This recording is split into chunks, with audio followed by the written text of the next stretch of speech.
पुरानी दिल्ली पे जस्ट अभी आते हैं, लेकिन उससे पहले मैं आपको एक ऑडियो सुनाऊंगा। अच्छा। और फिर मैं आपको एक कहानी बताऊंगा। ओके ठीक है, लेकिन उस ऑडियो से पहले मतलब एक ऑडियो आपको बताना है वो असली है या फेक है, कि रियल है या नहीं है। ठीक है, तो ताकि आप जब ऑडियो सुन रहे हो तो आपको कोई नॉइज ना आए बाहर की। ये OnePlus के नॉट बर्ड्स मैं चाहता हूँ आप पहन लो। नॉट बर्ड्स 4 और एक्टिव नॉइज कैंसलेशन इनमें, तो आपको कोई आवाज नहीं आएगी। ये पहनो, ब्यूटीफुल, आप इन्हें पहनिए और क्यूट। मैं आपको एक ऑडियो प्ले करता हूँ। ओके, नॉइज कैंसलेशन ऑन हो गई होगी।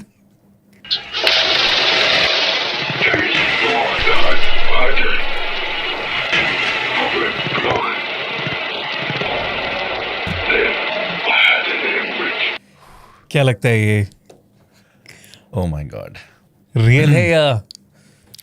एक तो ये बहुत डिफिकल्ट है बताना कि ये रियल है या नहीं। हाँ। लेकिन मुझे इस वक्त थिएटर एक्सपीरियंस ज़रूर आ गया आंखें बंद करके सुनने में।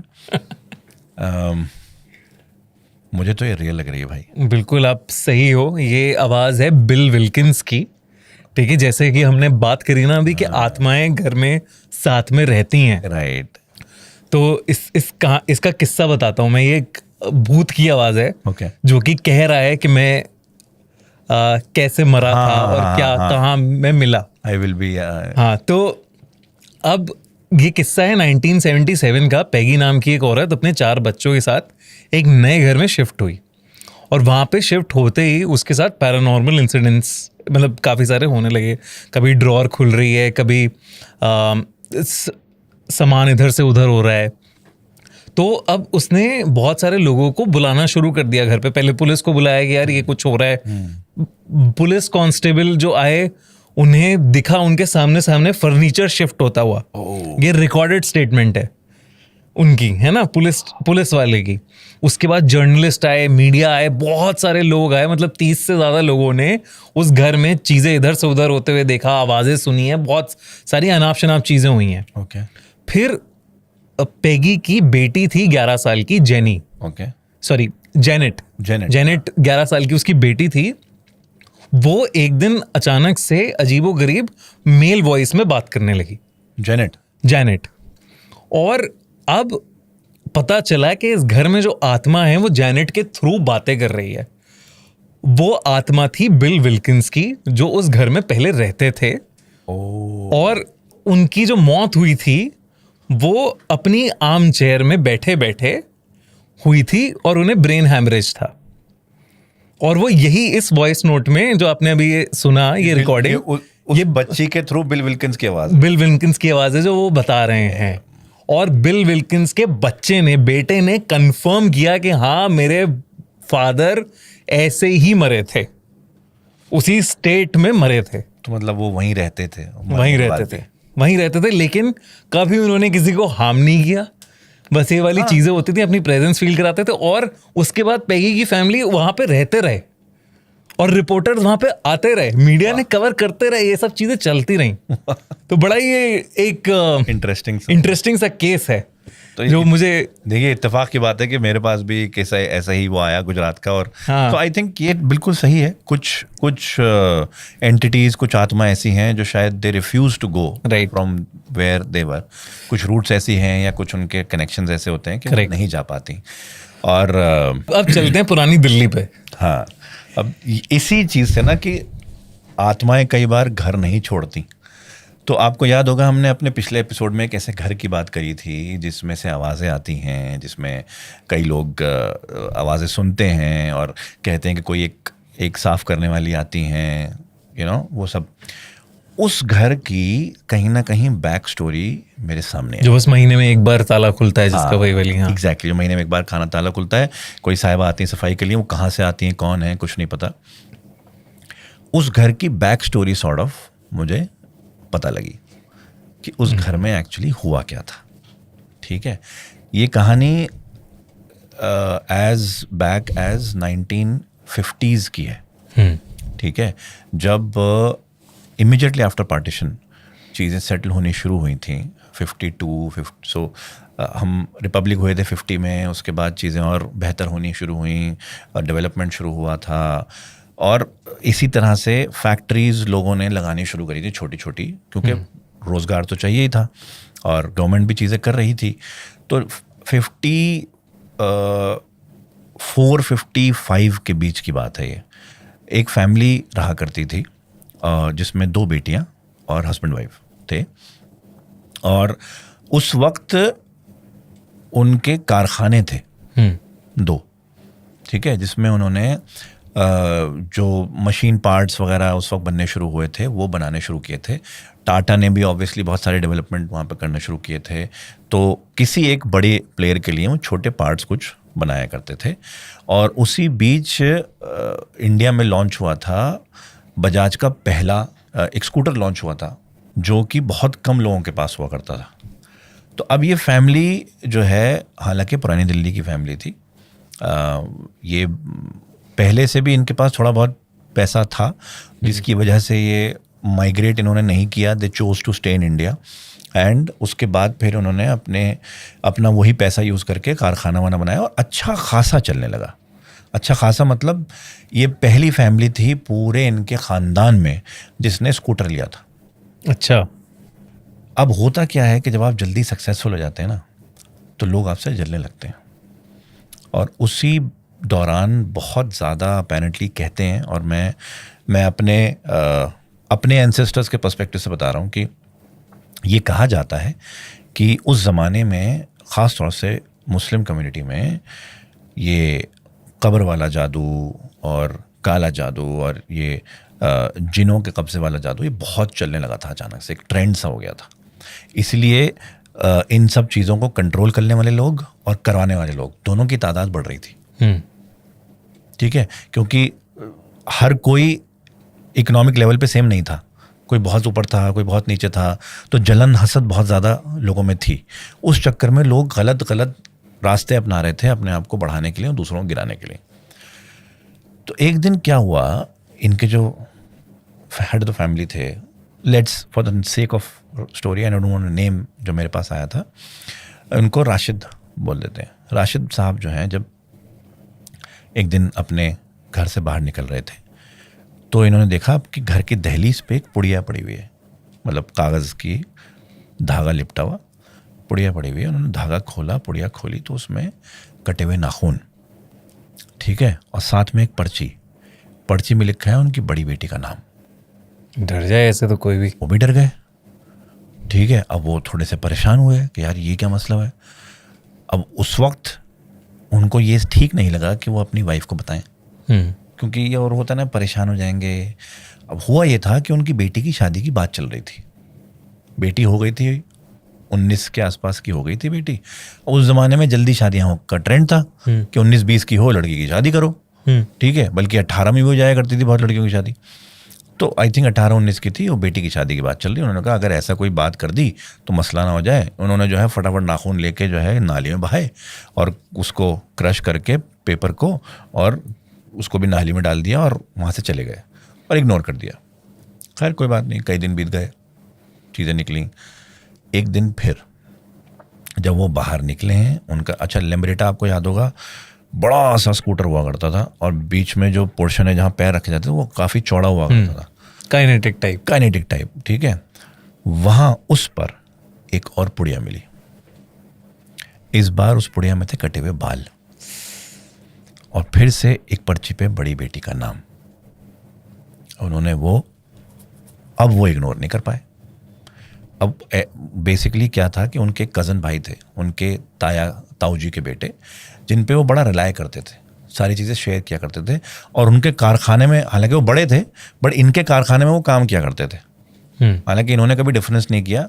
उन्होंने सोचा कि भाई उनकी भी फाइनेंशियली हेल्प हो जाएगी, जॉब कर लें। तो हमेशा अपने भाई की तरह साथ में बैठ के खाना, पार्टनर की तरह ट्रीट किया। हालांकि पार्टनर थे नहीं, बट अच्छा खासा पैसा उनको दे रखे थे। उनसे मिले, मस्जिद में नमाज़ पढ़ते ही थे सारे के सारे, उनसे मिले और उन्होंने बताया ऐसे ऐसे। कहने भाई तुम एक काम करो, मैं जो हमारे मौलवी साहब हैं मैं उनसे बात करता हूँ, तुम एक काम करो, घर पे ना थोड़ा सा दम वम करवा लो। दम मतलब हवन टाइप? नहीं, हाँ, हवन जो होता है वो पूजा होती है, दम पढ़ के ऐसे फूंका जाता है। अच्छा, दुआओं को या उसको पढ़ के प्रेयर्स हैं, प्रेयर्स करके क्लेंस करा लो। कहा ठीक है। तो उन्होंने मौलाना साहब से बात करी, एक दिन सबको बुलाया गया मौलाना साहब को, और घर में ये बताया गया कि भाई रेगुलर वाला है, करा रहे हैं। तो मौलाना साहब के साथ 2-3 और आए, उन्होंने कुरान की कुछ आयतें वगैरह पढ़ी और पूरे घर पे उन्होंने किया, कोई बात नहीं, चलिए। और वो थोड़ा संतुष्ट हो गए, ठीक है कोई बात नहीं। कुछ हफ्ते बाद सारी फैमिली पिकनिक मनाने जा रही थी। अब उन दिनों क्या होता था, इंडिया गेट है, उसके पास कोई पार्क हुआ करता था जहाँ पर अपेरेंटली फैमिलीज पिकनिक मनाने जाया करती थी। तो ये जो है वो अपना जो जूट की बास्केट होती है, पहले ज़माने में जूट की बास्केट चला करती थी, उसमें अपना सामान भर के, और औरतें और बच्चे जो हैं वो जाने की तैयारी। पूरी फैमिली बाहर निकली है, पैर एकदम से राशिद का किसी चीज़ पे पड़ा जो कि बिल्कुल दहलीज पे रखी हुई थी बाहर। वो एक थैली सी थी, उस पर पड़ा है पैर, और उसमें सामान एकदम से बाहर निकला। उसमें था ह्यूमन फीसेस और कुछ किसी जानवर के कटे हुए उंगली या कुछ इस तरह की चीज़ें थी। वो पैर पड़ा और पिचक के एकदम से बाहर आ गई। सारी फैमिली एकदम हो गई, और उनकी जो वाइफ थी आमना, वो बहुत ज़्यादा परेशान हो गई, क्योंकि उनको एकदम से लग गया कि ये नॉर्मल नहीं है। हाँ। कोई थैली में यहाँ क्यों रखेगा। और हमारे यहाँ भी मतलब सबसे ज़्यादा ये कहा जाता है कि अगर आपकी दहलीज पे आपकी ह्यूमन फीसिस मिल रही है या किसी भी तरह की फीसिस मिल रही है, उसको आप इग्नोर नहीं करें। अच्छा। ख़ास तौर से जब आपके पास पेट्स ना हो। अब जब पूरी फैमिली ने देखा ये, तो सारी की सारी फैमिली, ऑब्वियसली वो पिकनिक विकनिक जाना तो कैंसिल ही हो गया, वापस अंदर गए। और फिर इस वक्त राशिद साहब ने अपनी वाइफ को सारा वो बताया कि उनको क्या क्या मिल चुका है। तो उनकी वाइफ ने बोला कि इसको हम इग्नोर नहीं कर सकते, अब तुम्हें कटे हुए बाल भी मिले हैं, नाखून भी मिले हैं, ये सब चीज़ें वो हैं जिन पर काला जादू हो सकता है। तो कोई या तो करवाने की कोशिश कर रहा है या ऑलरेडी करवा चुका है, क्या है। तो ये इससे बचने के लिए तो किसी आलिम को बुलाना ही पड़ेगा। अब आलिम वो लोग होते हैं जिनको कुरान की वो डीप नॉलेज होती है, जिनको एग्जैक्टली पता होता है कि कौन सी चीज़ किस तरह का डीमन कर सकता है और उसका इलाज क्या है। तो तांत्रिक और आलिम में क्या फर्क है या सेम सिमिलर है? तांत्रिक और आलिम में फ़र्क ये है मेरे हिसाब से, I don't know the real, but मेरे हिसाब से फ़र्क ये है, आलिम जो है वो कोई स्पेसिफिक नमाज या इस तरह की चीज़ नहीं करता। आलिम जो है सिर्फ कुरान का सहारा लेके उनका इलाज करने की कोशिश करता है। अच्छा। जो लोग मुस्लिम भी हैं और जैसे झाड़ फूंक करने वाले, जो जिनको बोल सकते हैं उतारा करने वाले, वो सिर्फ कुरान की आयतें पढ़ के वो नहीं करते, वो लोग कुछ मेथड्स भी अपनाते हैं। जैसे एक कोयले के उसमें किसी तरह के पत्ते जला के उसका धुआं जो है पूरे में करना, या किसी पानी में पड़ के फूंक के और उसको उसमें एक पत्तियां डाल के एक तरह की और उसको फिर पिलाना और वो करना, वो होते हैं। आलिम और उसमें ये फ़र्क होता है, आलिम जो है सिर्फ दुआएं पढ़ता है। अच्छा, ठीक है। और वो स्पेसिफिकली, अब जैसे कई आलिम होते हैं जिनको कुरान की वो डीप नॉलेज है जो मतलब ट्रांसलेशन से लेकर और डीप मीनिंग से लेकर और मेटाफोरिकल सब पढ़ सकते हैं, वो वाले। तो उन्होंने आलिम को बुलाया साहब। अब आलिम ने जो है वो पूरी बातें सुनी और उन्होंने बोला कि भाई कोई ना कोई तो कोशिश कर रहा है आप पे कराने की, तो मुझे जो इलाज पता है मैं वो बता देता हूँ आपको। उन्होंने कुछ आयतें दी कि आप सारे घर वालों को ये पढ़नी है, बाकी मैं पढ़ के कर देता हूँ। उन्होंने वो कर दिया। अब आप ऐसी चीज़ करा लेते हो, अब जैसे किसी ने हवन करा लिया अपने घर में, या पूजा करा ली, या सत्यनारायण का पाठ करा लिया, या कुरान खानी करा ली, या आलिम को बुला लिया, तो माइंड एक थोड़ा सुकून में आया था कि हर इलाज हो गया। उनका भी माइंड सुकून में आ गया। शादी की तैयारियां होने लगी, शादी फिक्स हो चुकी थी, एंगेजमेंट का दिन आ गया था। एंगेजमेंट से एक दिन पहले उनकी बेटी किचन में खाना बना रही थी, कुछ कुक कर रही थी, सिलेंडर फट गया।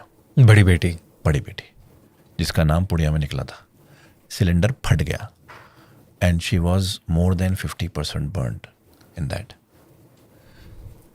उसको एडमिट कराया गया हॉस्पिटल। उस वक्त जो हॉस्पिटल था, ऑब्वियसली उस वक्त इलाज उस लेवल का नहीं था जिस लेवल का आज है। तो बर्न विक्टिम का बचना ऑलमोस्ट इम्पॉसिबल। हालांकि वो उस बच्ची ने जान नहीं दी उस वक्त, उसको वो मरी नहीं, लेकिन वो बहुत बर्न थी। तो उसको हॉस्पिटल में रखा गया। अब क्योंकि वो हॉस्पिटल में पहुंच गई, ठीक है, तो ऑब्वियसली उसका इलाज भी कराना है। उसका इलाज चलने लगा।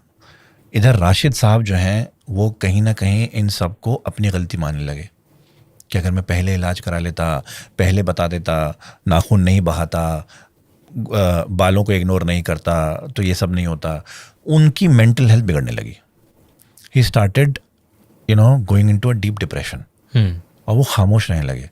कारखाने भी नहीं जाते थे, हॉस्पिटल जाते थे, घर आ जाते थे, और इधर हॉस्पिटल का खर्चा करने के लिए अब कारखाने कौन हैंडल करने लगा? उनके जो कज़न भाई थे। वो पैसा जो भी आता था वहाँ से आने लगा, लेकिन पैसा कम हो गया, है ना। उधर पैसा कम हुआ, इधर खर्चा ज़्यादा बढ़ा, तो धीरे धीरे वो हालत हो गई कि एक कारखाना बेचना पड़ गया। और वो ऑब्वियसली इतना बर्न था, ये तो है नहीं कि 2-3 हफ्ते में आ जाएगी घर। उसको तकरीबन 1.5 महीना हॉस्पिटल में हो चुका था। अचानक से एक दिन राशिद साहब को बैठे बैठे ब्रेन हैमरेज का अटैक हो गया, सीजर आया और he went into coma because of clot in the blood probably, क्योंकि डॉक्टर ने बताया कि उनको स्ट्रोक आया था जिसकी वजह से ब्रेन हैमरेज हुआ है। अब जो इंसान अपनी बच्ची को, बड़ी बच्ची को इस हालत में देख रहा हो और उस कहीं ना कहीं वो अपने आप को जिम्मेदार ठहरा रहा हो, तो उसकी मेंटल हालत हम समझ नहीं सकते कि क्या असर ना पहुंचा है उसे। उसी हॉस्पिटल में उनको भी एडमिट कर दिया गया। अब बस आमना साहिबा, उनकी छोटी बेटी, वो घर संभालने लगे, और कारखाना एक था, वो कैसे तैसे जैसे तैसे जो थोड़ा बहुत चल रहा था वो चल रहा था। जो जितने एसेट थे, स्कूटर बेचना पड़ा, और उन्होंने अपने जेवर तक जो है गिरवी रख दिए, वो सब कर दिया पैसों के लिए, क्योंकि इलाज सबसे बड़ी चीज़ थी। हुआ ये कि अब इस दौरान क्या होता है कि जब आप ऐसी हालत में हो तो पड़ोसी, और उस वक्त तो पड़ोसी ऐसे हुआ करते थे कि भाई बिल्कुल दीवार मिली हुई है, तो भाई बहनों से ज़्यादा बढ़ के हैं, रिश्तेदारों से ज़्यादा बढ़ के हैं, तो कोई कभी दोपहर का खाना भेज रहा है, कभी कोई रात का खाना भेज रहा है, कभी कोई बिस्तर भेज रहा है, कभी कोई आके ख्याल रख लेता है। इस तरह से वो चल रहा था, क्योंकि उनके घर में तो हालत ऐसी थी नहीं किसी के भाई साहब का खाना बना सकें, ठीक है। सारा दिन हॉस्पिटल में लगता था। इस बीच जो कज़न भाई थे उनकी वाइफ भी रोज़ आने लगी, खाना लेके, कभी कोई चीज़ लेके, कभी कोई चीज़ लेके, बच्ची को संभालने के लिए, उनको संभालने के लिए। अब आज के ज़माने में मेड्स जो होती हैं वो ज़रा सा पैसा कोई ज़्यादा देता है तो वो छोड़ के चल जाए। उस ज़माने में ऐसा नहीं होता था। जनरेशन दर जनरेशन जो है, एक फैमिली आप दूसरी फैमिली की खिदमत करती रहती थी। तो जो इनकी मेड थी, वो उनकी मदर भी इनके ख़ानदान में ही से मतलब रही थी हमेशा, तो वो रहती थी, सुबह का सफाई वफाई वही करती थी। एक दिन सुबह को देखा कि वो जो कज़न भाई की वाइफ हैं, वो नाश्ता लेके आई हैं सुबह, और साथ में उनके काला थैला है। अच्छा, ठीक है, खैर वो इग्नोर हो गई साहब, बात कोई बात नहीं, आती रहती हैं, हो गया। जब वो मेड सफाई कर रही थी अगले दिन, उसको उनकी छोटी बेटी के बेड के नीचे से वो काला थैला मिला। जब उसने काला थैला खोला और अपनी मालकिन को, आमना को दिखाया, तो उसमें उनकी छोटी बेटी का, जो उस वक्त 11 साल की हो चुकी थी, यूज्ड सैनिटरी पैड था जिस पे ब्लड लगा हुआ था, यानी कि डीएनए, यानी कि काला जादू का एक और तरीका। अब ये देखकर तो भाई साहब किसी के पर खच्चे उड़ जाएंगे। और उसी पोटली में इनकी छोटी बेटी का नाम पर्ची पे लिखा हुआ था। बाप रे। अब उन्होंने कहा ये किसी आलिम के बस की नहीं है, अब ये तो बियॉन्ड जाना पड़ेगा। अब सबसे पूछताछ करने लगे कि कोई बताओ। किसी ने बताया आज का जो प्रॉबेबली मानेसर है, तो उन्होंने बोला कि दिल्ली के बाहर कोई साहब हैं, वहाँ जाना पड़ेगा आपको, वहाँ कोई बड़ी मस्जिद है और उसके बगल में एक मदरसा है, मदरसे में वो रहते हैं और वो किसी से मिलते मिलाते नहीं हैं, सिर्फ जिनको जेन्युइनली ज़रूरत होती है और उनको पता लग जाता है तभी वो मिलते हैं। आप कितनी रिक्वेस्ट भेज दो उनके पास नहीं मिलेंगे। अच्छा, एक बात बताओ मुझे, मैं जैसे आपने कहा कज़न की वाइफ ने वो पोटली रखी, तो वहाँ पे फिर पूछा पाछी लड़ाई नहीं हुई? आते हैं उसी पे आते हैं, अभी उस पे आते हैं।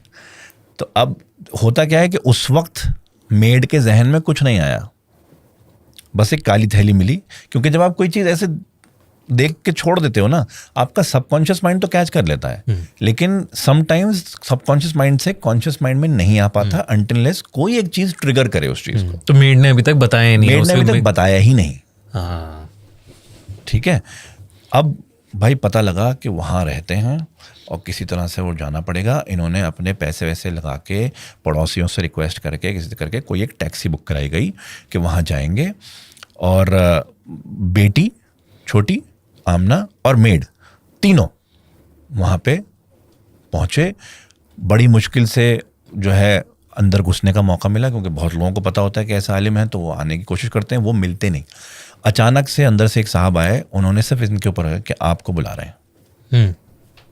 उनको शायद पता लग गया कि इनको ज़रूरत है, ठीक है, और ये एकदम से वो हो गई कि अच्छा ये खुशी की बात और गम की बात दोनों है, कि अगर उनको पता है कि आपको ज़रूरत है इसका मतलब आप मुसीबत में हैं, ठीक है। तो अब वो अंदर गए, वो अंदर बैठे हुए थे, उन्होंने देखा, बच्चे को बुलाया, बच्चे के सर पे हाथ रखा, कुछ पढ़ा, फिर आमना को बुलाया, उनके हाथ पे सर पे हाथ रखा और कुछ पढ़ा, और उन्होंने वहीं बैठे बैठे उनकी फैमिली हिस्ट्री बता दी कि आपके वो वहाँ पे एडमिट हैं, ये है वो है। उन्होंने बोला कि आप पे असर हो चुका है पूरी फैमिली पर, ख़ास तौर से आपके घर पर। अब घर पर कैसे, तो उन्होंने फिर मेड ने वो चीज़ निकाल के दिखाई कि ये मिला था हमें, वो अपने साथ ले आई थी।